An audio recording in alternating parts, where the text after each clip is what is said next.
শহরের বিভিন্ন মন্দির পরিদর্শনে যুবদলের নেতৃবৃন্দ।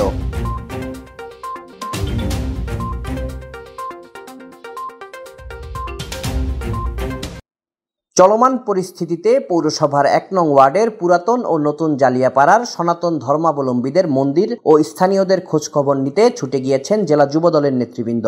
শুক্রবার বিকেলে নেতাকর্মীরা মন্দির পরিদর্শন করেন এবং সার্বিক পরিস্থিতি নিয়ে সকলের সাথে আলোচনা করেন।